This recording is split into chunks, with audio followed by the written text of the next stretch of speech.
दोस्तों, पिछले 5 वर्षों में 53,336 सीएपीएफ कर्मियों ने अपनी नौकरी को अलविदा कह दिया। यह सवाल उठता है कि इस पलायन के पीछे की वजह क्या है। आखिर सीएपीएफ कर्मी अपनी नौकरी क्यों छोड़ रहे हैं? खैर, 53,336 में से 47,000 ने वॉलंटरी रिटायरमेंट को चुना है, जबकि 6,336 ने बस इस्तीफा दे दिया। ये आंकड़े 2018 से लेकर 2022 तक के। अब इससे एक महत्वपूर्ण प्रश्न उठता है कि कौन से कारण है जो देशभक्त वीरों को अपने कर्तव्य से विमुख होने के लिए प्रेरित कर रहा है। इन डेविल लोगों को अपनी जिम्मेदारी से दूर जाने के लिए कौन सी चुनौतियां मिलती हैं? हमने इस मुद्दे पर काफी विचार किया और कुछ सीएपीएफ पर्सन से बातचीत करके जो हमें पता चला कि फौज के जीवन कितना चुनौतीपूर्ण हो सकता है। पर क्या ये चुनौतियां और भी बढ़ रही हैं? सरकार कहती है कि उनका ध्यान जवानों की खुशहाली और शिक्षा पर है, लेकिन क्या यह ध्यान अभी उन तक पहुंचा है? सरकार द्वारा बनाई समिति यह भी सिफारिश करती है कि सीएपीएफ को तैनाती की रोटेशन नीति का पालन करना चाहिए, ताकि जवान लंबे समय तक कठिन और दुर्गम परिस्थितियों में न रहे। समिति का मानना है कि इससे न केवल पसंदीदा स्थानों पर ट्रांसफर चाहने की ट्रेंड को कम करने में मदद मिल सकती है, बल्कि कुछ हद तक नौकरियां छोड़ने की प्रवृत्ति को भी कम करने में मदद मिलेगी। समिति के एक सुझाव में मंत्रालय को वॉलंटरी रिटायरमेंट लेने वाले एम्प्लॉय का एक एग्जिट इंटरव्यू या फिर सर्वे करके घटनाओं के कारणों का पता लगाया जाए और एम्प्लॉय की चिंता का समाधान करने के लिए उपयुक्त कदम उठाए जाने चाहिए। इन्हीं कारणों का पता लगाने के लिए हमने वॉलंटरी रिटायरमेंट लेने वाले कुछ पूर्व सीएपीएफ पर्सन से बातचीत की कि वो क्या रियल कारण है जिस वजह से इतनी बड़ी तादाद में सीएपीएफ कर्मी वॉलंटरी रिटायरमेंट ले रहे हैं। CRPF, BSF, ITBP, SSB, CISF, Assam rifle और एनएसजी के जवानों ने समस्याओं के जो कारण बताए, उनमें कॉमनली अपनी ड्यूटी पर बढ़ा वर्कलोड बताया है और कई जगहों पर उनकी वर्किंग कंडीशन भी ठीक नहीं है।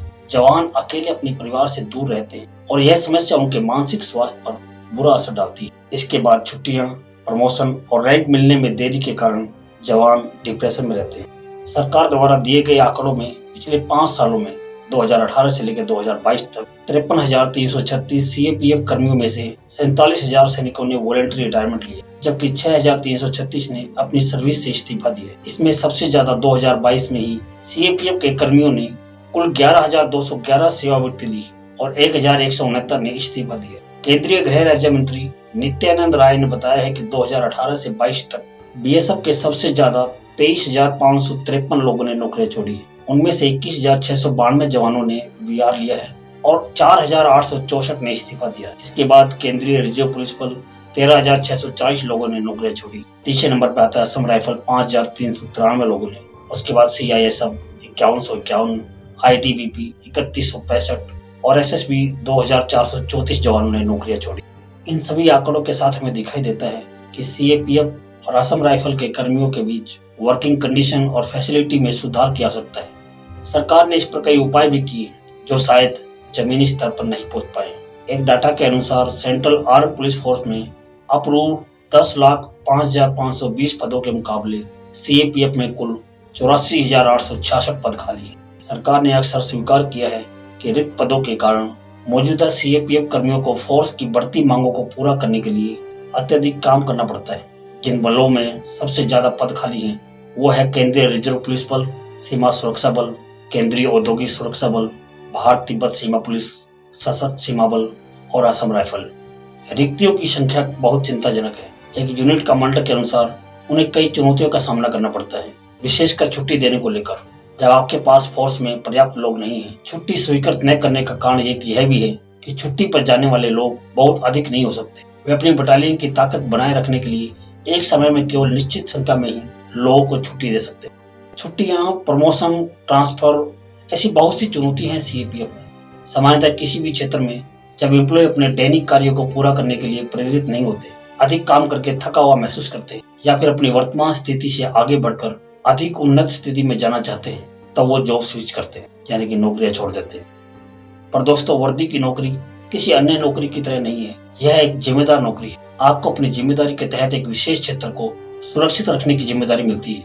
यह जॉब उन लोगों के लिए है जो हमेशा से एक दिन कॉम्फ्लैग यूनिफॉर्म पहनना चाहते थे, और यह उन लोगों के लिए एक अच्छा जॉब हो सकता है, लेकिन उनके लिए नहीं जो सीएपीएफ में मात्र बेरोजगारी टैग को छुटकारा पाने के लिए यहाँ है, क्योंकि वे इसे लेंगे किसी अन्य नौकरी की और अंततः इसकी तुलना अन्य नौकरी से करना शुरू कर देंगे, क्योंकि उनके पास शुरू से ही इस रिस्पेक्टफुल सर्विस में शामिल होने के लिए प्रेरणा की कमी है।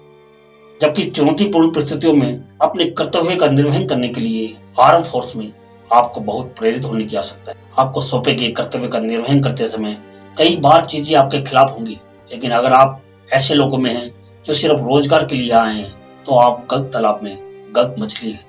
सिर्फ अनएम्प्लॉयमेंट के तगमे को दूर करने के लिए आने वालों को जब भी ऐसी चुनौतियों का सामना करना पड़ता है तो वो हतोत्साहित महसूस करते हैं कि वे गलत नौकरी में हैं और इस रिस्पेक्टफुल सर्विस का अनादर करना शुरू कर देते हैं। इस धरती पर ऐसी कोई नौकरी नहीं है जिसमें कोई बुराई न हो।